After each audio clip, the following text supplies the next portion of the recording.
Frères et sœurs, amis, bonjour. Vous savez une chose, Dieu est bon, en tout temps, Dieu est bon. On va prendre la parole de Dieu et on va écouter ce qu'il a à nous dire. Et c'est vrai que Dieu est bon en tout temps. Même quand ça va pas, il est bon. Et même quand on pense que ça va pas, il est bon. Et tout concourt au bien pour ceux qui aiment Dieu. Alors on va prendre la parole de Dieu, on va prendre Matthieu 13, je fais une lecture suivie, et forcément ça m'amène à parler de choses qui sont quelquefois un peu délicates, difficiles.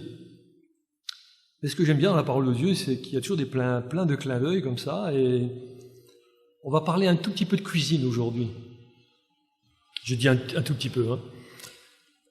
Est-ce que vous avez déjà fait du gâteau ou du pain ?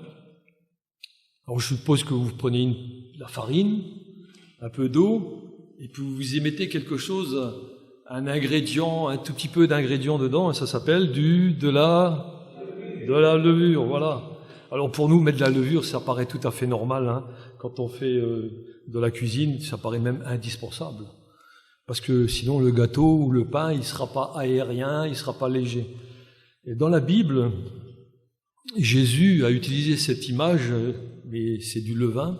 C'est pour ça que vous allez chez le boulanger, vous lui demandez du levain, il ne sait pas ce que c'est. Il ne veut pas en entendre parler du levain. Il dira c'est de la levure. Mais Jésus, lui, il a appelé ça donc du levain et qui fait lever toute la pâte pour démontrer ainsi l'action du péché. L'action du péché qui s'insinue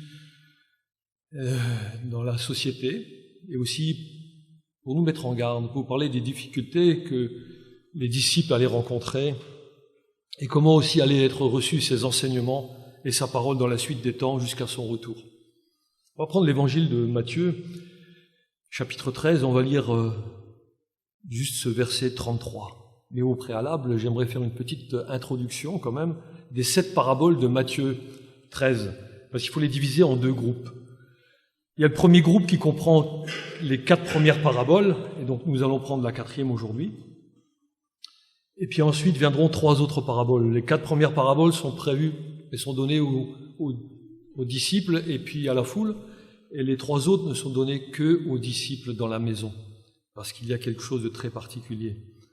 Alors rappelons-nous que le royaume des cieux, c'est ce laps de temps entre la venue de Jésus et au moment où il reviendra. Et pendant ce temps, plusieurs personnes disent appartenir à Jésus, d'où ce terme de royaume des cieux. Mais Jésus nous met en garde que pour certains, ce n'est pas une réalité spirituelle, ce n'est qu'une apparence. On va faire la lecture de Matthieu 13, verset 33. Donc Jésus parle. Il leur dit cette autre parabole. Le royaume des cieux est semblable à du levain qu'une femme a pris et mis dans 3 mesures de farine jusqu'à ce que toute la pâte soit levée. Voilà, on va prier. Seigneur éternel, ta parole, elle est là pour nous donner, Seigneur, des enseignements, pour nous redresser aussi lorsque le temps est venu d'être redressé, pour nous faire comprendre que nous avons une discipline de vie à mettre devant toi. Et nous savons que, Seigneur, tu as donné ta vie pour nous afin que nous ne restions plus sous la maîtrise du péché, mais que nous nous en débarrassions. Et Seigneur, aide-moi à porter ta parole en ce jour et à proclamer encore ta grâce, ta bonté et ton merveilleux amour, Seigneur, et cette réconciliation avec le Père Céleste. Merci, Seigneur Jésus-Christ, parce qu'en toi, Seigneur, nous avons une nouveauté de vie, et cette nouveauté de vie, eh bien, Seigneur, nous voulons la mettre devant toi pour qu'elle te glorifie en toutes choses et en tout temps, parce qu'en tout temps, Dieu est bon. Amen. Alors voilà, le titre sera « Une vie purifiée du levain ». On verra 3 choses, le pain sans levain, aussi gardez-vous du péché, et Christ, le pain de vie. Quand nous lisons la parole, il est important de se mettre à la place des personnes qui ont entendu Jésus, parce que pour elles, c'était beaucoup plus clair que pour nous aujourd'hui, parce que eux, ils avaient l'enseignement de l'Ancien Testament, où le levain, il est tout le temps synonyme de péché. Et ici, Jésus nous met en garde, comme les auditeurs à l'époque, que la corruption, représentée par le levain, elle va agir dans les personnes qui prétendent appartenir à Dieu. Alors pour un temps, le royaume il est composé de vrais et de faux croyants. Donc de l'authentique et de sa contrefaçon, c'est ce qu'on a vu avec le blé et l'ivraie, n'est-ce pas? Et cette situation va se prolonger jusqu'au retour de Christ, où alors tout va être dévoilé. Et en parlant de cette parabole, si vous posez la question, quel est le mot le plus important que vous retiendrez de cette parabole? Alors on entendrait bien sûr la femme, le levain. Ouais, ok, mais c'est pas ça le plus important. Parce que le plus important, il faut toujours regarder à la gloire de Dieu. Et bien le plus important, c'est les 3 mesures de farine. Oui, parce qu'il y a une réalité spirituelle qui va au-dessus du péché. On va regarder donc les 3 mesures de farine et leur signification. Alors dans la bouche de Jésus, il n'y a aucun mot qui est là par hasard, hein. Et ce mot de 3 mesures de farine a toute son importance. Parce qu'une mesure, c'est un épha. Et un épha, ça fait 12 litres. 3 mesures, donc ça fait 36 litres de farine, ou 36 kilos de farine, quoi. Et on voit ça dans Genèse 18:6, si on peut le mettre. C'est Abraham qui reçoit la visite de 3 personnes. Et il alla promptement dans sa tente vers Sarah et il dit, vite, 3 mesures de fleurs de farine, pétris et fais des gâteaux. Waouh, alors là on voit l'abondance, hein. Vous vous rendez compte? 3 personnes plus Abraham et Sarah, ça fait 5. 36 kilos de farine.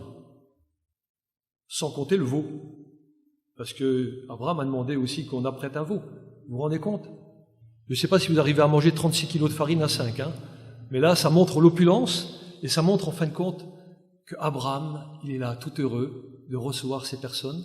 Et au départ, il ne sait pas qui c'est, mais au fur et à mesure, c'est dévoilé. C'est l'Éternel qui vient rendre visite à Abraham. Et cette offrande, ça s'appelle une offrande d'hospitalité à l'égard de ces visiteurs. Et ces visiteurs-là, on appelle ça une théophanie. Donc, c'est une visitation de Dieu dans l'Ancien Testament en vue de révéler quelque chose. Et il va donner un message et aussi donner un avertissement. Et quel est le message qu'il donne et l'avertissement? Eh bien, le message, c'est que Sarah enfantera un fils dans sa vieillesse, et d'où sera issue donc la lignée de David, et de même le Messie, Jésus, qui établira l'alliance de Dieu avec les hommes. Ça, c'était le message. Mais il y a aussi un avertissement. Il doit y avoir une séparation d'avec le péché pour tous ceux qui disent appartenir à Dieu. Puisque les 2 anges, après, vont quitter Abraham, et ils vont aller où? Sodome et Gomorrhe. Ils vont retirer Lot et sa famille de la destruction qui allait s'abattre sur la ville de Sodome. Donc vous voyez, il y a une séparation. Nous devons réaliser, nous, que les 3 mesures de farine représentent toujours l'offrande à Dieu, car elle est sans levain. Et ça représente justement la volonté d'accepter sa parole sans compromission. Et ça nous rappelle l'image du repas de la Pâque que les Israélites dans l'Ancien Testament devaient prendre. Ça c'est relaté en Exode 12:8, si on peut le prendre, qui nous dit, cette nuit même, on mangera de la chair, donc la chair de l'agneau, rôtie au feu, on la mangera avec des pains sans levain et des herbes amères. Ça rappelle aussi qu'en Exode 12:15, la loi avait été donnée à Moïse en ces termes, « Pendant 7 jours, vous mangerez des pains sans levain. Dès le premier jour, il n'y aura plus de levain dans vos maisons, car toute personne qui mangera du pain levé du premier jour au 7e jour sera retranchée d'Israël. » Alors on voit bien que ces 2 textes nous révèlent que quand on vit dans la présence de Dieu, on doit prendre un soin important d'enlever le péché dans toute sa maison. Il doit y avoir un nettoyage spirituel qui doit être fait quand on dit appartenir à Dieu. Alors Dieu ordonna aux Israélites d'enlever, de supprimer tout le levain de leur maison. Et vous savez quoi? Le peuple, il comprit la leçon, hein. Il a très très bien compris la leçon, parce qu'il savait que celui qui mangeait du pain avec du levain serait retranché, c'est-à-dire supprimé, littéralement. C'était fini, on ne l'acceptait plus. Alors on remarque qu'un tout petit peu de levain suffisait pour corrompre non pas seulement une personne, mais aussi toute une famille, et par extension tout un pays. C'est pour ça qu'Israël prenait ses principes, pas de levain. D'où on doit en ressortir qu'on doit avoir une grande vigilance à vouloir et à obéir à Dieu. Pour les Juifs, la Pâque rappelle la nuit de la sortie d'Égypte et marquait ainsi la fin de 430 années d'esclavage. Oui, ça a marqué la fin de l'esclavage pour tous ceux qui ont cru et obéi à Dieu. Pas pour les autres, juste pour eux. Mais parmi tout le peuple de Dieu, il y a eu un grand nombre de personnes aussi qui ne faisaient pas partie d'Israël et qui ont accepté de partir avec Israël. Ceci pour nous démontrer que lorsque Dieu appelle un peuple, il y a beaucoup de personnes qui veulent se joindre aussi aux bénédictions de Dieu. Mais il fallait respecter certaines règles. Et on voit que cette règle, c'était la Pâque ne pouvait pas se célébrer avec du levain. Pour nous, chrétiens, la Pâque, elle nous rappelle quoi? Elle nous rappelle que l'agneau sans défaut, Jésus-Christ, eh bien c'est lui dont on a pris le sang dans l'Ancien Testament pour l'appliquer sur les linteaux. Donc c'était une préfiguration du sacrifice de Christ. Et ça symbolisait que Christ allait maintenant effacer nos péchés pour tous ceux qui croiraient en lui. Uniquement pour ceux qui croiraient en lui. Et à ce moment-là, donc, on reçoit le Saint-Esprit et on est sauvé pour marcher en nouveauté de vie à la suite du Seigneur. Alors les Juifs de l'Ancien Testament connaissaient l'ABC de leur histoire religieuse. Ils savaient comment Dieu avait délivré Israël de l'esclavage de l'Égypte, mais ils ne connaissaient pas la délivrance personnelle pour leurs péchés. Alors moi j'ai une question, et vous? Est-ce que vous êtes capable de parler de votre propre délivrance, de votre délivrance personnelle en fin de compte, et de donner le témoignage de votre conversion? Et l'application pour notre vie, c'est qu'aucun péché ne doit subsister dans la présence de Christ. Et lorsque nous prenons la Sainte Seine, nous devons nous examiner afin de ne pas la prendre à la légère, car nous rappelons que Christ est mort pour nous racheter du péché.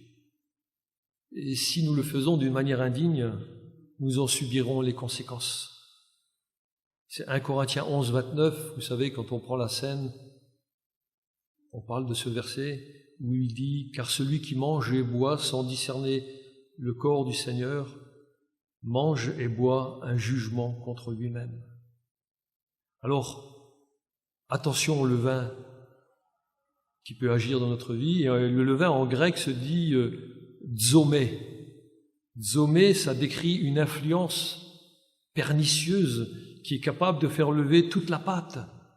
Elle est comparée à une corruption qui ne veut pas changer et qui a tendance à infecter les autres par la malice et la méchanceté.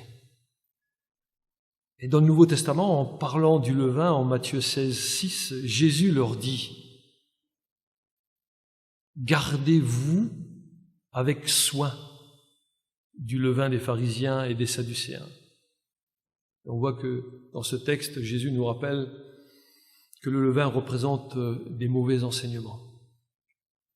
Alors nous allons écouter Jésus quand il dit « Gardez-vous du levain ». N'est-ce pas, frères et sœurs? On va écouter Jésus quand il dit ça. Et nous allons voir les 3 sortes de levain. Parce que Jésus nous a déjà parlé de 2 sortes de levain en Matthieu 16, 6, le levain des pharisiens. Alors qu'est-ce que c'est ce levain des pharisiens? C'est tout simplement le péché de l'hypocrisie, parce que les pharisiens donnaient l'impression d'être des modèles de vertu, alors qu'ils étaient en fait quoi? Ils étaient en fait des maîtres dans l'art du déguisement. C'était des hommes religieux, hypocrites, qui exerçaient justement un formalisme en voulant imposer un grand nombre de règles et de traditions aux autres personnes. Donc on voit que ce style de religieux ne peut pas plaire à Dieu. Ensuite, le deuxième levain, c'est le levain des Sadducéens. C'est une représentation d'être sceptique à l'égard du surnaturel, à l'égard des choses spirituelles. En fin de compte, les Sadducéens, ce sont des libéraux qui remettaient en question plusieurs points de la parole de Dieu. Et un exemple nous est relaté en Actes 23, 8, où il nous est dit car les Sadducéens disent qu'il n'y a point de résurrection et qu'il n'existe ni ange ni esprit. Or, plus tard, ils vont être confondus à la résurrection de notre Maître et de notre Seigneur Jésus-Christ. Et j'espère qu'ils ont été touchés pour la plupart et qu'ils ont pu revenir en louant et glorifiant Dieu.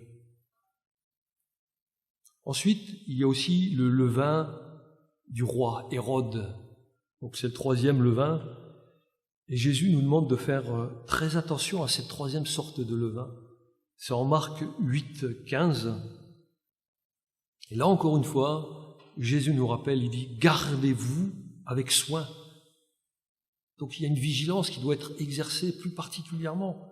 Gardez-vous avec soin du levain des pharisiens et du levain d'Hérode. Et ce levain, qu'est-ce que c'est?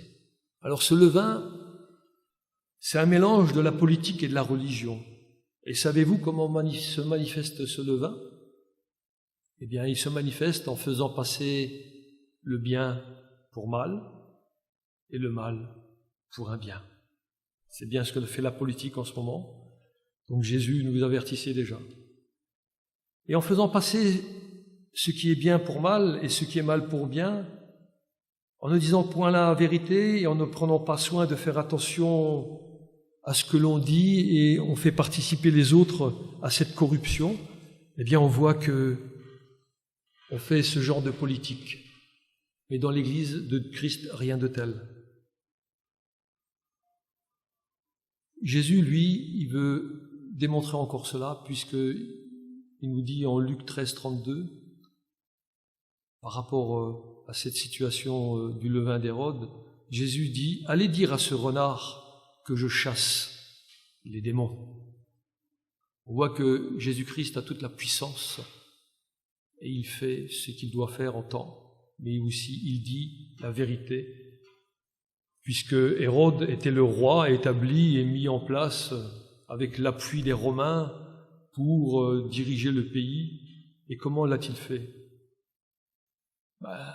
Il l'a fait comme le fait le renard, parce que le renard, vous savez tous, qu'il passe pour un animal rusé, mais il désigne aussi quelqu'un de cruel. Et en désignant Hérode de la sorte, Jésus soulignait que ce qui caractérisait ce chef d'État, ce monarque, c'était la ruse sans scrupule pour dominer sur le peuple. Vous avez tous en tête aussi ce qu'il a fait pour plaire à deux femmes. Il a fait décapiter Jean le Baptiste parce que lui, Hérode, ne voulait pas perdre la face.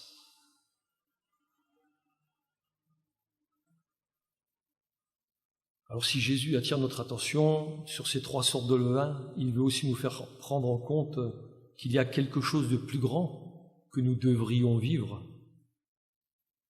Et pour ce faire, on va regarder ce que signifie la farine qui est utilisée pour le pain.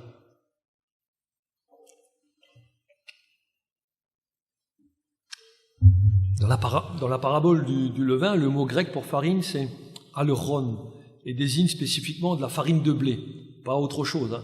Et dans le langage biblique, le blé représente souvent le vrai croyant. Souvenez-vous de la parabole de l'ivraie. L'explication de Jésus, l'ivraie symbolise les fils du malin, alors que le blé correspond à qui?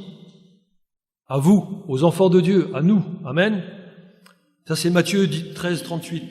Et l'image du blé est également utilisée par Jean le Baptiste. Vous voyez, quand on dit des choses vraies, on ne veut pas t'écouter, on te coupe la tête. Et Jean le Baptiste, lui, il disait, parce qu'il représentait le chrétien authentique en Matthieu 3,12. Qu'est-ce qu'il nous est dit en Matthieu 3,12?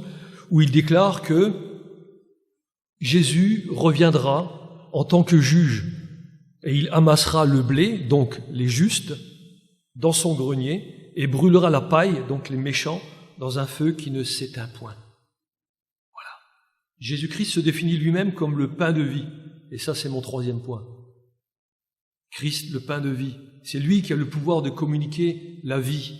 Et il le communique et nous le dit en Jean 6, l'évangile de Jean, si vous prenez Jean 6, les versets 35, 41, 48 et 51, il dit quoi, Jésus-Christ? Il dit « Je suis le pain de vie ».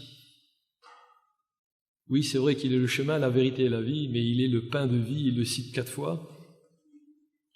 Et ce qui est important de nous rappeler cela, c'est que c'est un pain qui donne la vie. Les Israélites dans le désert, ils avaient mangé la manne qui tombait du ciel, et Jésus leur disait justement « Je suis le pain descendu du ciel ». Ils comprenaient ces choses-là. Et la manne, il n'y a pas de levain dedans. C'est la pureté même. Et c'est justement la volonté de Dieu, c'est que nous, aujourd'hui aussi, eh bien, nous prenions ce pain de vie en toute pureté. Alors nous formons l'Église, le corps de Christ, et vous savez, nous sommes dédiés à être ce pain.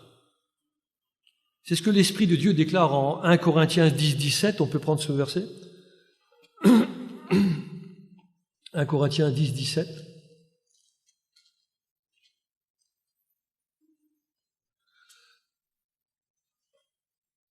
Puisqu'il y a un seul pain, nous qui sommes plusieurs, nous formons un seul corps, car nous participons tous à un même pain. Voilà. Ceci, nous avons besoin de comprendre que l'Église, dans son ensemble, nous tous, nous formons un seul pain et un seul corps en Christ. Pourquoi? Parce que nous attestons être sauvés par l'offrande du corps de Christ, n'est-ce pas? Est-ce que vous avez tous fait comme confession de foi? Et pour ceux que c'est à venir, ce sera la même chose. Une belle confession de foi pour dire oui, nous sommes sauvés par l'offrande du corps de Christ et je l'accepte. Alors le pain dont nous devons nous nourrir, ça symbolise que Christ doit être la nourriture de son peuple, donc il est notre nourriture parce que nous lui appartenons. Christ est venu dans ce monde, il a pris sur lui le péché de tous les hommes. Alors quoi que ce soit que tu aies fait, sache que quand tu viens au Seigneur, tu demandes pardon, tu es pardonné.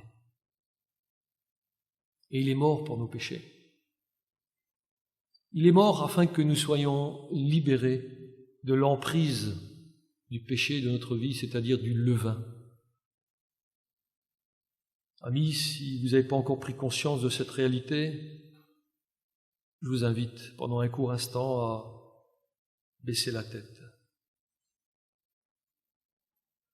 et à reconnaître ce besoin d'être réconcilié avec Dieu par notre Seigneur Jésus-Christ. Oui, si ce n'est pas encore fait, acceptez Christ comme Seigneur et Sauveur. Et laisse-toi instruire par sa parole pour hériter la vie éternelle.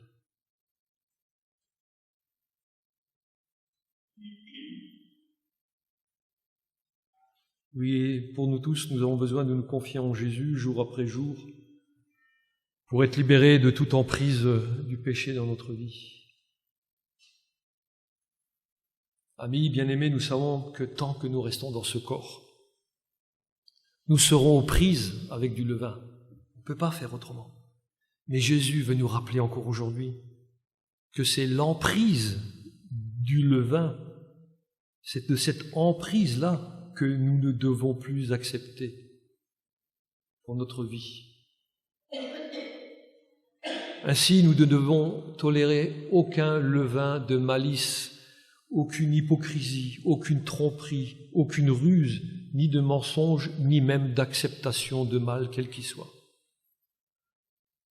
Alors, ce texte nous demande aussi de prendre garde, chacun pour notre part.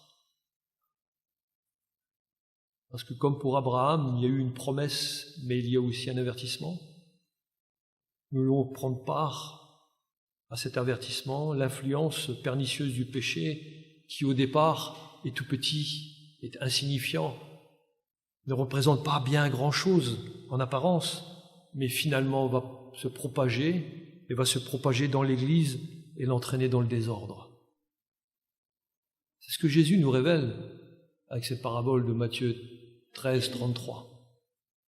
On va regarder comment la corruption, elle agit. Une femme a pris du levain et l'a mise dans la farine. Et le verbe « mettre » en français ne donne pas toute la précision, tandis qu'en grec, cela se dit « enkro ». Alors je vais essayer de le dire « enkropto »,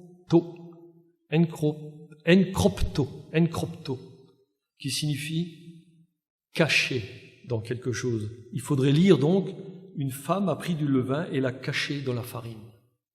Vous voyez que c'est quelque chose de pernicieux, n'est-ce pas? Alors maintenant, on peut mieux comprendre que cette action de cacher comporte deux aspects. Ça se fait en secret, et puis il y a une volonté de se soustraire à quelque chose, ou plutôt une volonté de soustraire quelque chose au regard des autres. On voit qu'il y a une influence pernicieuse dans le but d'imprégner les autres. Vous voyez, comme Jésus, il nous appelle à être vigilants, n'est-ce pas? Par comparaison, lui, Jésus, il n'a rien fait en cachette. Toute sa vie et sa mort s'est fait au vu et au su du monde. Pour nous, pour l'Église, c'est la même chose. De même, la vie de l'Église ne doit pas non plus être caractérisée par quelque chose de caché dans ce monde. Souvent, on prie, on dit, on rend grâce au Seigneur parce que nous avons la possibilité de nous réunir dans une Église en toute liberté. Et c'est vrai que cette liberté, on a besoin de la démontrer, que nous sommes libres en Christ, et on doit démontrer au monde, oui, qu'il y a un chemin de salut qui est offert par Jésus-Christ seul. Alors, si au début de notre vie chrétienne, il peut y avoir un enthousiasme fort et sincère, malheureusement pour certains, eh bien, la foi, cette foi qui était zélée, va souvent perdre de sa vigueur et finalement, elle va se contenter d'une forme d'apparence extérieure parce que on aura été incité par d'autres à ne pas trop faire, en fin de compte.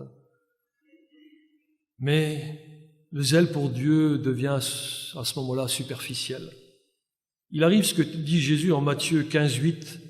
On peut prendre ça, Matthieu 15:8, où en parlant d'Ésaïe qui avait prophétisé en ces termes, Jésus nous dit « Ce peuple m'honore des lèvres, mais son cœur est éloigné de moi. » En fin de compte, les personnes proclament une chose, mais ne l'appliquent pas pour eux-mêmes. Et d'une manière silencieuse, comme cachée, mais graduellement, le levain fait son œuvre. Ainsi, des personnes abandonnent leur premier amour, devenant ni chaud ni froid. Ils sont devenus tièdes. Et tiède, c'est la température idéale où le levain entre en fermentation quand il est introduit dans la farine. Parce que ni le très chaud, ni le très froid ne permet un gonflement de la pâte, ce n'est que la tiédeur qui le fait. Et si on transpose ça à l'Église de Christ, on a du mal quand même à accepter qu'une assemblée soit assimilée à de la tiédeur. Parce qu'aucune Église qui se réclame de Christ ne peut être tiède. Pourtant, si elle est ni chaude ni froide, elle sera rejetée par Jésus. C'est ce que nous lisons en Apocalypse 3,16.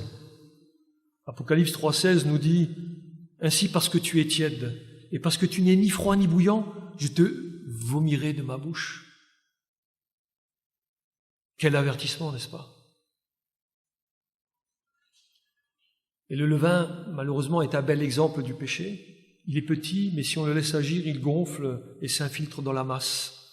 Et toute la masse et toute personne en est atteinte et plus personne ne s'en étonne.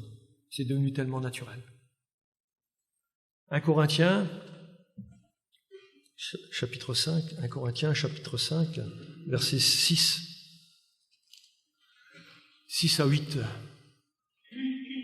nous dit ceci. « C'est bien à tort que vous vous glorifiez. Ne savez-vous pas qu'un peu de levain fait lever toute la pâte? Faites disparaître le vieux levain, afin que vous soyez une pâte nouvelle, puisque vous êtes sans levain. Car Christ, notre Pâque, a été immolé. Célébrons donc la fête, non avec du vieux levain, non avec un levain de malice et de méchanceté, mais avec les pains sans levain, de la pureté et de la vérité. » Et voyez-vous, c'est vrai, amen, ainsi soit-il dans chacune de nos vies. Et Paul, lui, il reprend les Corinthiens, tout ça parce qu'ils avaient laissé un membre de l'Église agir comme un peu de levain et il souillait le pain tout entier, c'est-à-dire l'assemblée tout entière. Et là encore, l'accent est mis sur le fait que l'Église doit se purifier du vieux levain, qui sont des choses qui appartiennent à la vieille nature d'une vie sans Christ. Alors, de même, nous devons nous débarrasser de ce qui est déloyal. Nous devons évacuer toute mauvaise intention contre des personnes. Idem pour la méchanceté envers quelqu'un, de la rancœur. Nous devons nous débarrasser de toute approbation du mal. Et ça doit être remplacé par la sincérité et la vérité. Puisque nous représentons Christ dans ce que nous offrons aux autres, eh bien l'Église locale, en tant que pain, doit être aussi pure que possible. Et si Christ, puisqu'il est notre Pâque sans levain, notre fête de la Pâque consiste en quoi? Elle consiste à ouvrir tous les jours la parole de Dieu, la Bible, et de nous en nourrir. C'est ce qui fortifie notre nouvelle vie, étant libérée de l'emprise du mal. Et c'est ce pain sans levain que le Seigneur nous invite à prendre chaque jour pour démontrer notre hospitalité à son encontre. Parce que l'Esprit de Christ habite en nous. Et si l'Esprit de Christ habite en nous, nous pouvons qu'être hospitaliers envers la parole de Dieu. Nous ne pouvons que nous réjouir de vouloir appliquer la parole de Dieu entièrement, sans rien laisser de côté. La parole, elle, doit être assimilée, elle doit être méditée, elle doit être étudiée, elle doit être mémorisée par la volonté de se soumettre à Dieu. Ensuite, comme notre pensée s'imprègne de la parole de Dieu, qu'est-ce qui se passe? Eh bien, notre conscience s'accroît, elle reçoit davantage de lumière et ainsi Christ grandit en nous et il n'y a plus rien qui est caché à la lumière de Dieu. C'est ce que la lettre aux Colossiens, on va prendre Colossiens, nous enseigne au chapitre 1er, versets 26 et 27. Puisqu'en Christ, nous sommes une nouvelle création, nous sommes l'Église, il nous est dit, c'est le mystère caché de tout temps et de tous les âges, mais révélé maintenant à ses saints, à qui Dieu a voulu faire connaître quelle est la glorieuse richesse de ce mystère parmi les païens, savoir Christ en vous. Savoir Christ en vous, l'espérance de la gloire. Amen. Oui, Christ est vraiment la semence incorruptible et indestructible plantée dans notre conscience.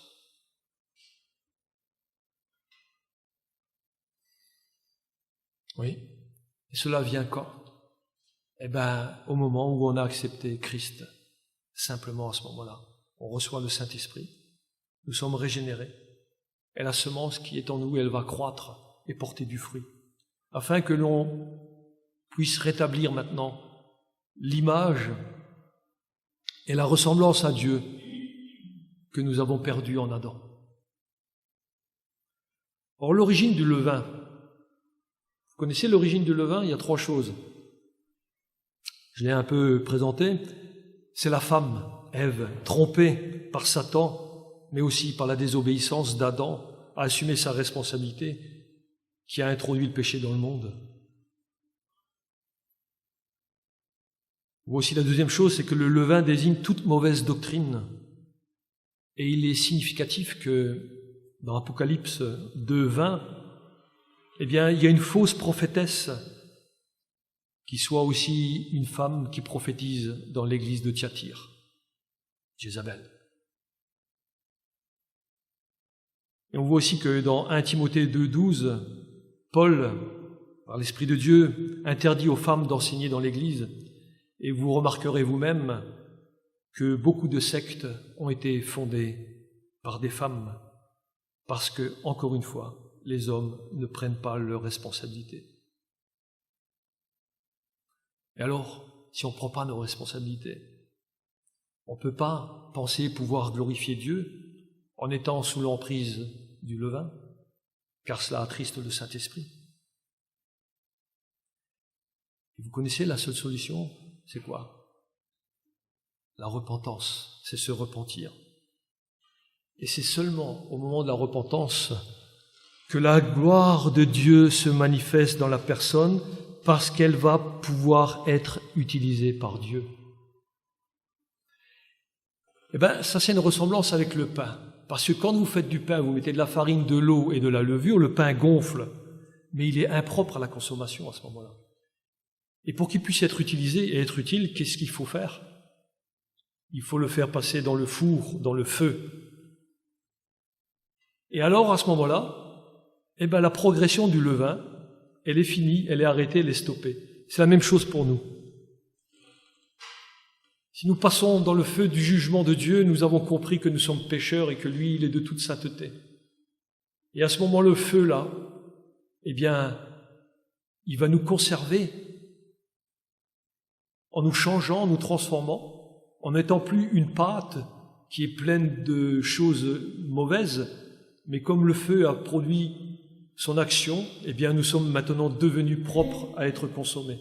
C'est pour ça que le Seigneur nous met en garde contre ce levain.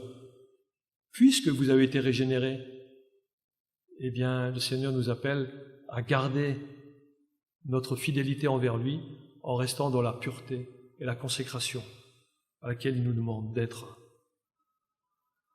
Et lorsque nous sommes ce pain, nous l'avons lu,